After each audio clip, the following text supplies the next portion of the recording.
पूरे देश प्रदेश में कांग्रेस पार्टी भाजपा से ज़्यादा सीटें जीतेगी। ये चुनाव बदलाव का चुनाव है। 10 साल की रिपोर्ट कार्ड को लोग संज्ञान लेकर ही वोट डालेंगे और मुझे लगता है कि भाजपा के जो दावे हैं 300, 400, 500 पार करने के, उन दावों में कोई दम नहीं है। सरकार की बार-बार अग्निवीर योजना को लेकर निशाना साध रहे हैं। आखिर इससे आपको क्या लगता है कि युवाओं को क्या परेशानी? हमने कहा ये अग्निवीर योजना गलत है। नौजवानों की आप रास्ते बंद कर रहे हो। देशभक्ति की भावना लेकर कोई फौज में जाना चाहता है, उसको आप क्यों उसको रोकना चाहते हैं? तमाम मुद्दे हैं, नौजवानों के हैं, बेरोजगारी के हैं, किसानों के हैं, महिलाओं के हैं और सिर्फ प्रचार प्रसार पब्लिसिटी से चुनाव नहीं जीता जाता, परफॉर्म करना पड़ता है। 10 साल की रिपोर्ट कार्ड देखने के बाद ही लोग वोट डाल रहे हैं। 10 साल के वोट कार्ड का आप जिक्र कर रहे हैं, उसमें आपको क्या लगता है कि जमीनी तौर पर क्या काम नहीं हुआ? आपको जवाब दे काम नहीं, क्या नहीं हुआ? क्या नीतियों में भेदभाव है? क्योंकि वो कह रहे हैं हम सबको साधते हैं। नहीं, मैंने आपको जवाब सबको साधते सर, एक answer. What really are the stakes for the Congress in this election? I think it's an important election for the country. The 10-year BJP realizing what they have done, what they have not done.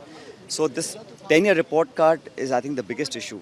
To my mind, the promises that have been unkept, that have not been fulfilled, are a real challenge for the BJP. Now to say 300 par, 400 par, 500 par, इन दावों में कोई दम नहीं है। But I think in Rajasthan what they're saying is 25 out of 25. 400 par Not, it is not possible. I can tell you with all humility that the Congress party will win more seats than the BJP. Last time we failed to open our account, but things have changed dramatically. What are the factors you think are favoring you in Rajasthan? I think the last 4 months of a new government the BJP has formed has really left no impression with the people. And 10 years is a long time. They gave all seats to BJP and got nothing in return. Rajasthan has not gained anything by giving all the MPs of Lok Sabha to the BJP.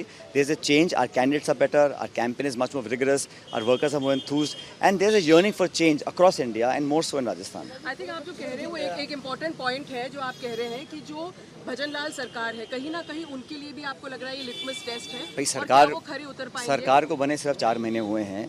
मुझे लगता नहीं कि सरकार ने 4 महीने के कार्यकाल में ऐसा कुछ काम किया कि लोगों का मन वो जीत सकें। जो वादे किए थे वो पूरे नहीं कर पा रहे हैं। हमारी स्कीम्स को रोकने का काम किया है। तो मुझे लग रहा है कि ये सारा जो समीकरण बन रहा है, 10 साल का एक लंबा कार्यकाल रहा, लोग बदलाव चाहते हैं और कांग्रेस वो बेहतर विकल्प है जो देश में लोगों को साथ सकती है। हम लोगों ने अपनी सरकार में, आप जानते हैं, नरेगा बनाया, शिक्षा का अधिकार, खाद्य सुरक्षा का अधिकार, सूचना का अधिकार। बीजेपी ने क्या किया? 3 काले कानून बनाए। सुनो, उन्होंने अग्निवीर लेकर आए, GST लेकर आए, नोटबंदी लेकर आए। तो जो उनका कार्यकाल है लोग देखेंगे ना। आप 147 सांसदों को निलंबित कर दो, फिर बिल पास करा लो, आप मुख्यमंत्री को जेल में डाल दो, कांग्रेस के खाते सीज कर दो। ऐसे तो फिर लोग इस बात को कहाँ भूल रहे हैं। लेकिन कहीं ना कहीं कांग्रेस की वीकनेस रही कि संगठित तौर से चुनाव नहीं लड़ पाई है। ये ऐसा कुछ नहीं है। कुछ कभी काम करने का तरीका अलग हो सकता है, लेकिन उद्देश्य ये है कि आज देश को बेहतर विकल्प चाहिए। कांग्रेस पार्टी के तमाम नेता मिलकर चुनाव लड़ रहे हैं। 25 के 25 हमारे कैंडिडेट हैं, सबको हम जिताएंगे। आपने कहा था कि हम यहाँ पर खाता खोलेंगे, क्या कांग्रेस खाता खोलेगी? 25 का 25 का क्या खाता नहीं खोलेंगे, हम भाजपा से ज्यादा सीट जीतेंगे। आखिरी सवाल, आप यहाँ पर खाता खोलेंगे और कांग्रेस को क्या उम्मीद लग रही है? आखिर कैसे वो अपनी चुनावी जमीन यहाँ पर तलाश पा रही है? बहुत अच्छा रहेगा हमारा परफॉर्मेंस। सचिन पायलट हमारे पास में मौजूद है, बातचीत करते हैं। सर, आप वहाँ पहुँचे, मतदान किया, आप सारे आ जाओ सर। मुझे लग रहा है कि राजस्थान में बदलाव का माहौल बन चुका है। जनता एक बदलाव चाहती है। 10 साल का लंबा कार्यकाल भाजपा का रहा, अब लोग ऊब चुके हैं और मैं ऐसा मानता हूं कि राजस्थान में भाजपा से ज़्यादा सीटें कांग्रेस पार्टी जीतेगी। हम लोग चुनाव लड़ रहे हैं एजेंडा को लेकर। किसान, नौजवान, महिला सब लोगों को जोड़ना चाहते हैं। भारतीय जनता पार्टी का जो हमेशा चुनाव एजेंडा रहता है वो भावनात्मक मुद्दों को हवा देते हैं। हम विकास और प्रगति की बात करते हैं, जोड़ने की बात करते हैं। मुझे पूरा विश्वास है कि हम भारी बहुमत के साथ न सिर्फ राजस्थान में लेकिन देश भर में हम जीतेंगे। इंडिया अलायंस को बहुमत मिलेगा 4 जून को।